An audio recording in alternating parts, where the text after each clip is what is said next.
Let's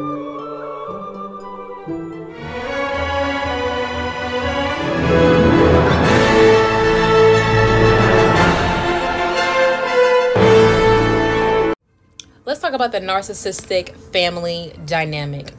First, let's go into the narcissistic parents. Narcissistic parents are very controlling. They do not want to give their children any type of freedom.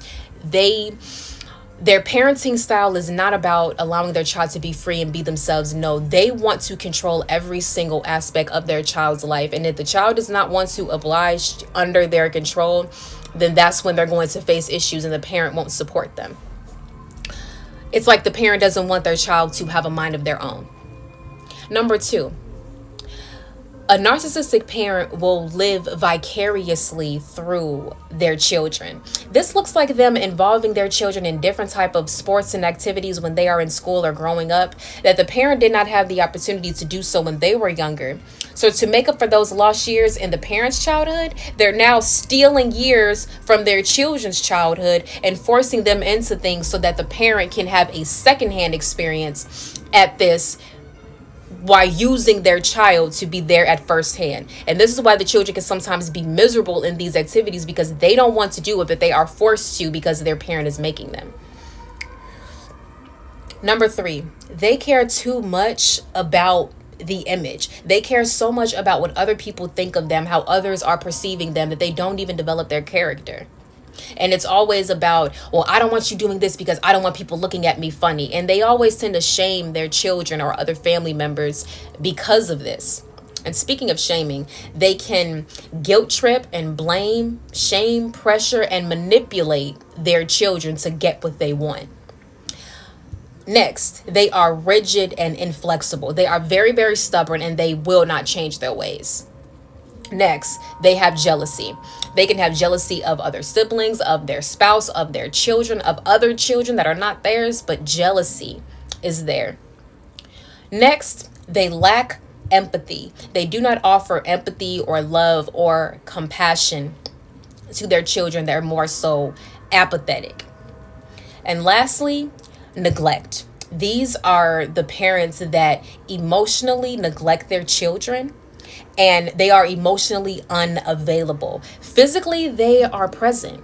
You know, they provide a roof over your head. They provide everything that you need for you, food in the fridge, you know, water to bathe and all of that kind of stuff, because they're also providing this for themselves as well. They provide for you and they're physically present in the house, but emotionally they are not there. A lot of times the parent could just be off doing their own thing and their own type of doing their own agenda, not worrying about the child, not spending time with the child, not getting to know the child. And it feels like it's a roommate situation and not a family dynamic. Part 2 of the narcissistic family dynamic. Let's go into the family roles of the children. So first we have the golden child. Now the golden child is the favorite. This is a child that rarely gets in trouble. They are able to get away with almost anything. Like this is a child that probably can get away with murder and then no one would reprimand them for it. I'm exaggerating, but anyway, this child gets away with so much, and they continue to be abusive and disrespectful and rude and a bully to other people, especially their siblings, because the parent does not give them any consequences. The parent does not reprimand them. The parent just enables all of this behavior, justifies it, and makes excuses for them. The golden child is the one that is constantly praised. They are boasted about, they are bragged about, and placed on this pedestal.